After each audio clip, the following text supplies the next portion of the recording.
Hey guys, it's Evelyn over here. Happy Monday. Welcome to the channel. Welcome to the Kin Woman Collective Talks.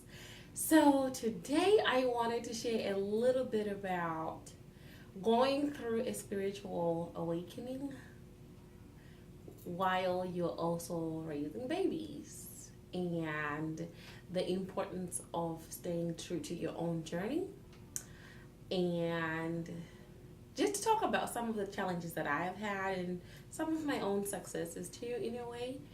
One of the most difficult things that I'm learning is that going through a spiritual journey and awakening is that sometimes you feel like I should take flight.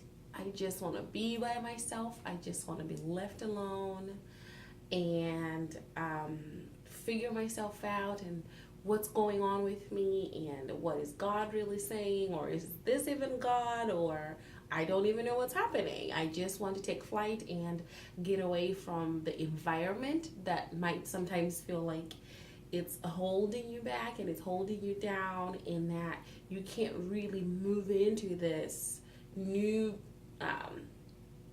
self, if you can say, because you're still in that same environment.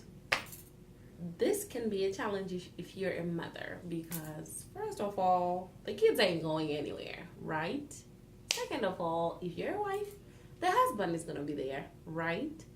Third of all, you still have to do your duties that you do every single day, which is the cleaning of the house if you're a stay-at-home mom, dropping off people at school, going to work, taking care of yourself, and time for the husband and the kids and friends, and the list goes on, right? So, what I am realizing too now is that the more I prioritize time for myself, like right now, in order for me to sit down and record this video, I had to take certain steps to get to here. After dropping off the kids, one kid, kindergartner, I came home, I fed the boys. After feeding the boys, I let them play. After they're playing, I'm there with them, I'm watching them, I'm enjoying them. And then after they're done playing, I give them about an hour to an hour and a half. They get a morning nap. While they're taking that morning nap, it gives me time to clean the house and make the house all quiet and nice, so I can sit down and really dig deeper, do the things that I want to do for myself. Hence, video.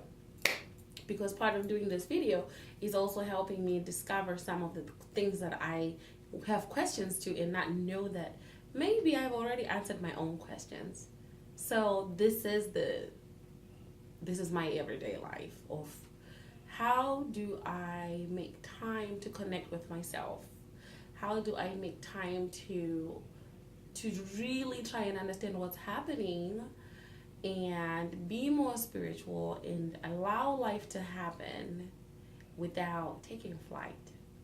Because I've been doing some reading, and one of the things I keep coming across is that when you're going through a spiritual awakening, it feels almost like sometimes you just want to jump and get away from everything so we can be all quiet and peaceful. But when life still demands that you show up, you still have to show up. And I think this is where prayer, meditation, yoga, exercise, whatever it is that you can do for yourself is important, because it allows you to still connect with all parts of you, the ones that have questions, the ones that feel like they have moved, they have healed, and still find some time to be by yourself and take care of yourself and connect with God. Sometimes I think for me, one of my challenges that I'm seeing right now is, even though I like to think that I am very welcoming towards my family, I know that I'm not. I know that I don't feel all touchy-feely and huggy kisses, and that's very difficult if you're a wife and if you're a mom, because the people around you, they still want your attention and they still want their needs met, just as you want your needs met. So how do you balance what's happening in here, and what's happening out here. How do you do that? I am learning that sometimes just leaning into those emotions of I'm struggling, I'm not available for everybody right now. Just saying it feels good. Just openly saying I'm struggling and I'm not available to everybody right now. It feels so good because that is the genuineness of my emotions. That's me too. I don't know about you, but what I am learning through my journey is that it's important to acknowledge whatever emotions that you're dealing with, whether it's anger, frustration, and being aware, just self-awareness, being aware of those moments as they're happening helps me just either go deeper with the feeling or the emotion or the sensation, or sometimes redirect my thoughts. And when I redirect my thoughts, I'm calmer. I'll give you a great example. Sunday mornings are a nightmare. Oh my goodness. Sunday mornings are a nightmare because it's church day. My kindergartner, my 3-year-old, my 1-year-old, plus the husband, everybody needs to get going. I stress about Sundays. Before they have even come, I stress about Sundays because I'm just thinking, no matter what I do, whether if it's stay up late to make sure everything is done for Sunday morning, it never fails. It just goes chaotic. So now, instead of stressing about Sundays, I rejoice in Sundays because I realize that the ability to even wake up to go to church on a Sunday is the biggest blessing. The ability to even feel the frustration, to this simple fact that I can feel, that feeling is there for a reason.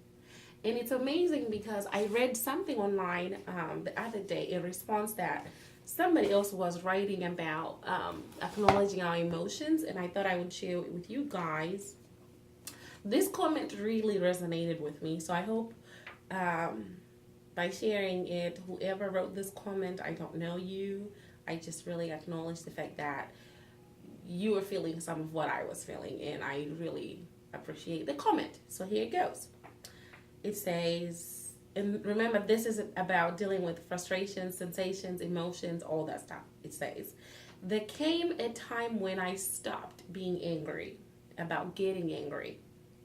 There was a time when I was no longer looking to go beyond anger.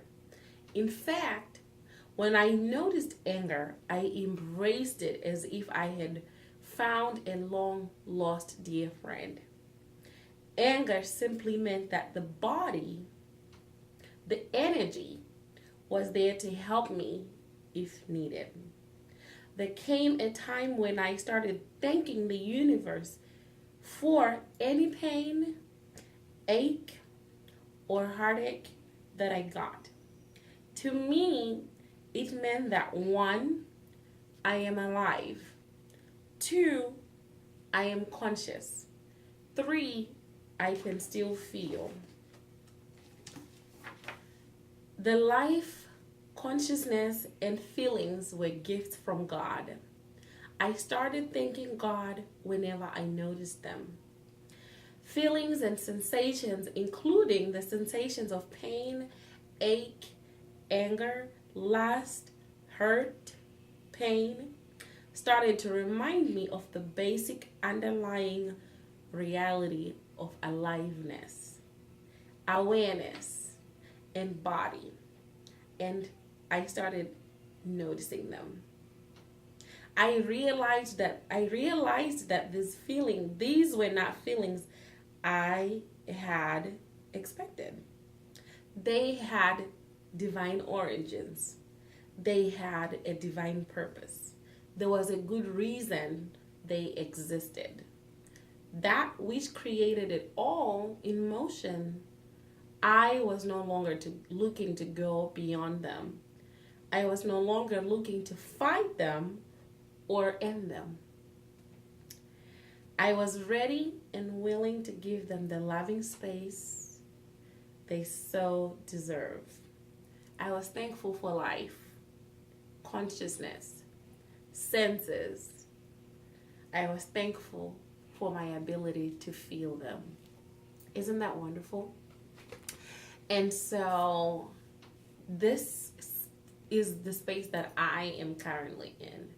And I think one of the pitfalls, I guess, of, it's not necessarily a pitfall, but I think it's maybe something that when you're going through this spiritual awakening, the journey, and you're relearning everything and unlearning everything at the same time, you start to question things. Why are they happening? What if I am awakening to God's voice, and if I'm awakening to the universe and myself?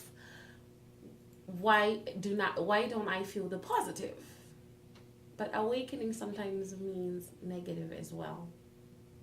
It means that the soul is just unshedding everything. And so hang in there.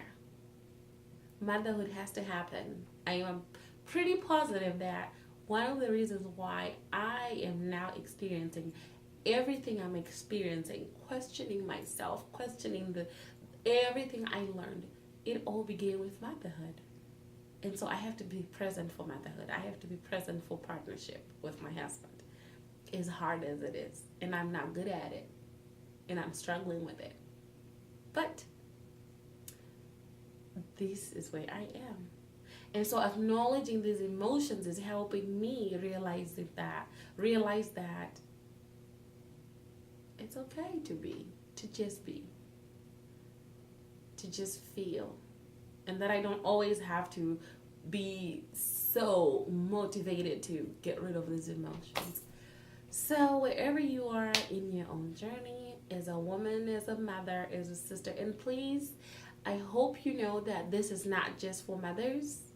This is also if you're a caretaker, if you're taking care of your family members, if you're raising your nephews or nieces, if you're taking care of your elderly parents or relatives. This is for everyone who plays the role of a caretaker.